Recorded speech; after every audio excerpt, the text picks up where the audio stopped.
Aujourd'hui, je veux vous parler de 2 mots particuliers qui apparaissent dans le livre Questions sur la doctrine. Le premier, je suis sûr que vous le connaissez déjà, et le second est un isme que j'ai appris récemment en lisant ce livre, et il aide à expliquer pourquoi les gens accusent constamment la dénomination adventiste du 7e jour de l'égalisme. Je vais aborder le deuxième mot dans un instant, mais je veux commencer par le premier, et ce mot est différé. Lorsque j'ai ouvert cette copie PDF de Questions sur les doctrines, j'ai lu l'introduction, j'ai commencé à surligner et j'étais tranquillement en route. Chaque chapitre est une réponse à une question qui a été posée aux adventistes du 7e jour par des érudits évangéliques concernant leur foi. Et dès le départ, l'interrogateur est sorti en posant cette question précieuse.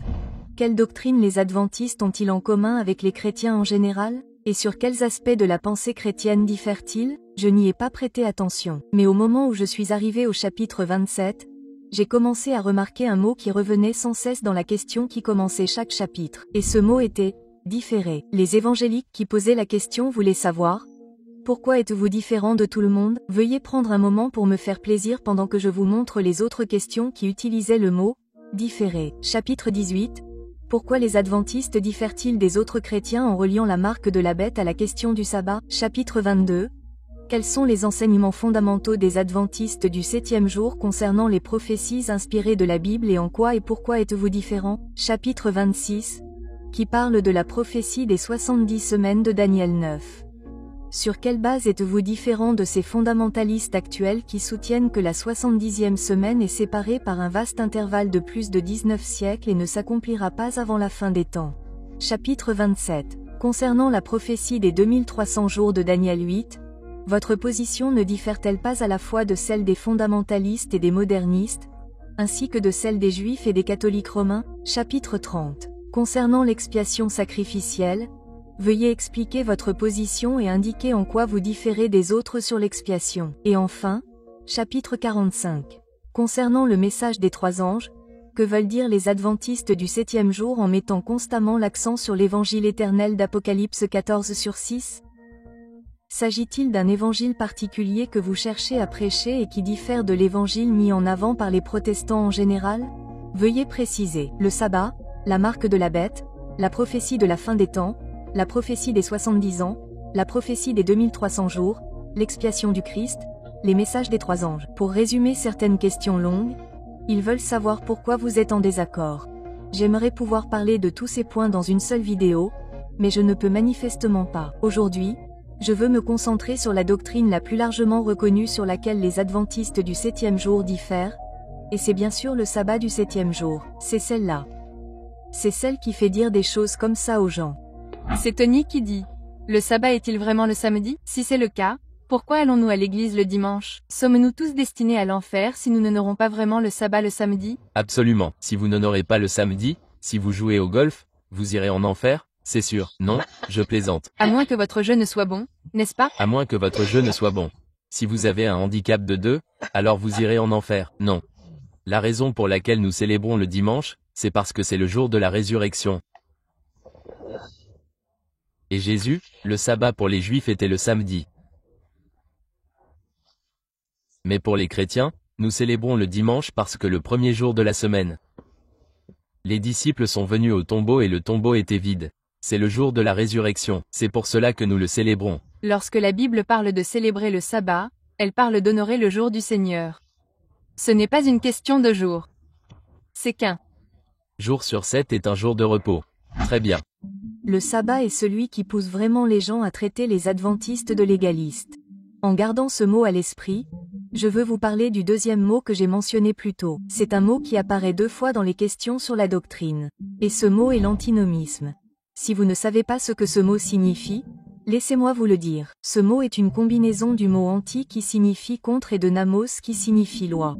Il fait référence à toute opinion qui rejette les lois ou le légalisme et qui s'oppose aux normes morales, religieuses ou sociales. Mais attendez, cela devient meilleur ou pire selon la façon dont vous le voyez. Il est dit plus loin, dans certains systèmes de croyances chrétiennes, un antinomien est quelqu'un qui pousse le principe du salut par la foi et la grâce divine au point d'affirmer que les sauvés ne sont pas tenus de suivre la loi morale contenue dans les 10 commandements.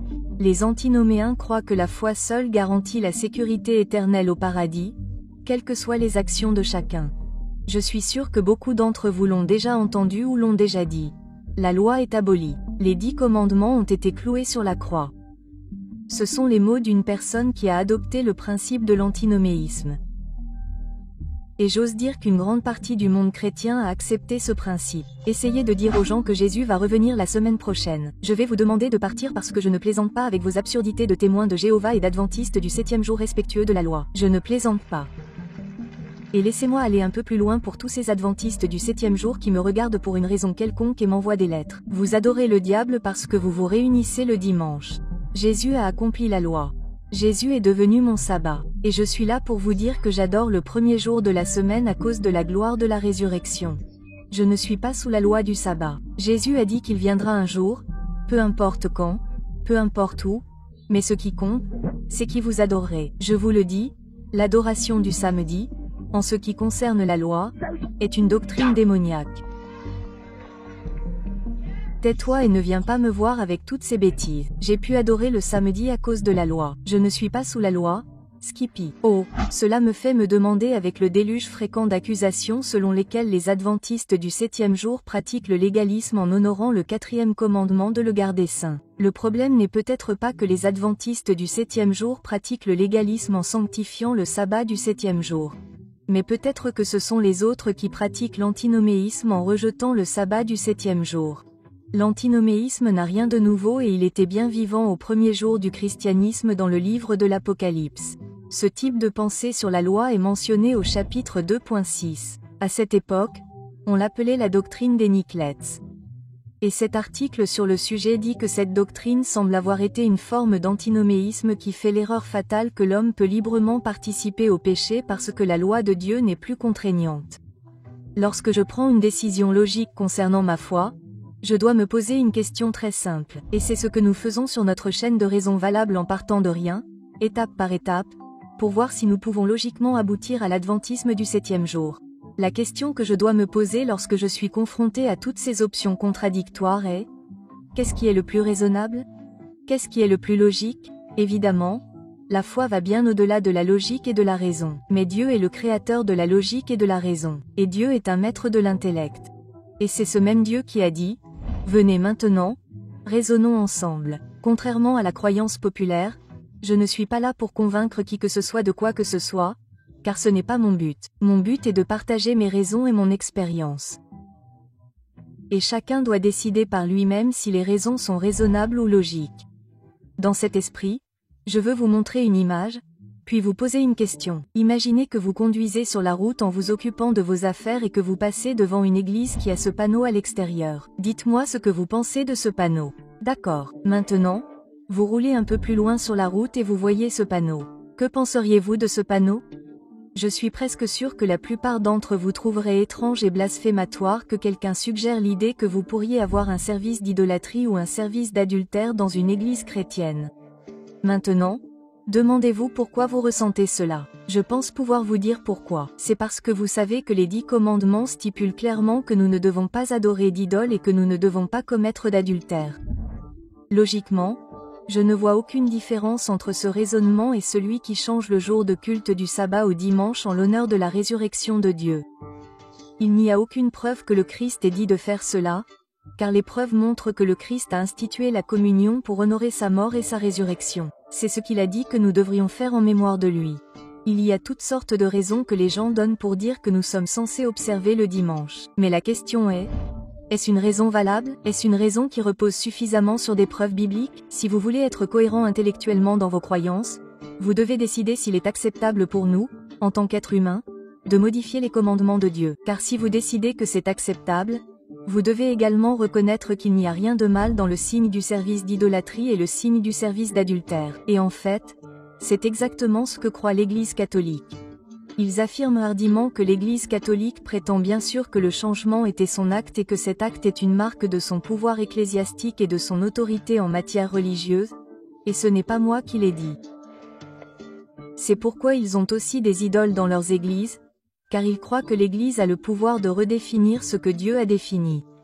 Je pense qu'ils ont tort, mais au moins ils sont intellectuellement cohérents dans ce qu'ils croient. Et vous, quand l'apôtre Jean cite le Christ en disant: « Si vous m'aimez, gardez mes commandements », quand l'apôtre Jean dit: « Celui qui dit, je le connais, c'est-à-dire Dieu, et qui ne garde pas ses commandements, est un menteur et la vérité n'est pas en lui. Quand Jean poursuit en disant « Heureux ceux qui observent ses commandements, afin d'avoir droit à l'arbre de vie et d'entrer par les portes dans la ville. » J'espère que vous voyez un schéma ici. Que suis-je censé faire avec cela? Puis-je vraiment ignorer ces versets? Demandez-vous ce que cela signifie raisonnablement et logiquement. De quel commandement parle-t-on? Cela fait-il de quelqu'un un légaliste de choisir la voie de l'obéissance? Ou bien est-ce que la vérité est que les gens pratiquent l'antinoméisme en disant que nous ne sommes plus liés par la loi? Les gens disent souvent que les autres églises ont la foi et que les adventistes du 7e jour et les dizaines d'autres confessions observant le sabbat ont des œuvres. Et d'ailleurs, je parlerai des raisons pour lesquelles j'ai choisi de faire partie de l'église adventiste du 7e jour et non des autres églises observant le sabbat dans une prochaine vidéo. Mais Jacques, l'apôtre Jacques, a traité de cette idée de la foi par rapport aux œuvres parce que les antinoméens et les légalistes étaient également actifs à son époque en disant ceci. À quoi cela sert-il, mes frères? Si quelqu'un dit qu'il a la foi mais qu'il n'a pas les œuvres, la foi peut-elle le sauver? Ainsi, la foi en elle-même, si elle n'a pas les œuvres, est morte. Mais quelqu'un dira, toi, tu as la foi, et j'ai les œuvres. Montre-moi ta foi sans tes œuvres, et je te montrerai ma foi par mes œuvres. Voyez-vous, en ce qui concerne la foi et les commandements, ce qui inclut le sabbat, il n'y a jamais eu de ou. Il n'y a jamais eu de ceci ou cela. La Bible a toujours déclaré à propos des saints qu'ils sont ceux qui gardent les commandements de Dieu et la foi de Jésus. Alors, les adventistes du 7e jour sont-ils légalistes quant au respect du sabbat du 7e jour? Aujourd'hui, je suis ici pour admettre que oui, certains adventistes du 7e jour sont légalistes, et je suis également ici pour admettre que certains adventistes du 7e jour sont antinoméens, et cela peut être vu par une partie des adventistes du 7e jour qui croient et enseignent que l'homosexualité n'est pas un péché. Et enfin, je suis également ici pour admettre qu'il existe également de nombreux adventistes du 7e jour fidèles qui comprennent l'équilibre entre la foi et les œuvres. Ils comprennent que nous devons placer notre foi en Dieu. Que si nous le choisissons, il nous pardonnera et nous purifiera de tous nos péchés et de toutes nos injustices. En fait, dans chaque église ou dénomination, vous trouverez des légalistes et des antinomiens. Dans chaque église, vous trouverez des personnes dont la foi ne porte aucune œuvre de foi. Et vous trouverez également des personnes dont les œuvres ne sont pas le fruit de la foi. Lorsqu'il s'agit de savoir à quel groupe de croyants il faut adhérer ou rester, le facteur décisif ne devrait pas être ce que font les autres membres de l'Église. Chaque dénomination a des légalistes. Chaque dénomination a des antinomistes. La question est de savoir quelle est la position officielle de cette Église. Et je crois fermement que la position officielle de l'Église adventiste du 7e jour est conforme aux Écritures. Et cette position est que le salut est entièrement dû à la grâce et non aux œuvres. Et son fruit est l'obéissance aux commandements. Au début de cette vidéo, j'ai lu la question qui a été posée aux adventistes du 7e jour pendant plus de 100 ans concernant le sabbat du 7e jour par rapport au dimanche. Pourquoi êtes-vous différent de la majorité? Je ne peux pas parler au nom des autres adventistes du 7e jour, mais je peux parler en mon nom propre.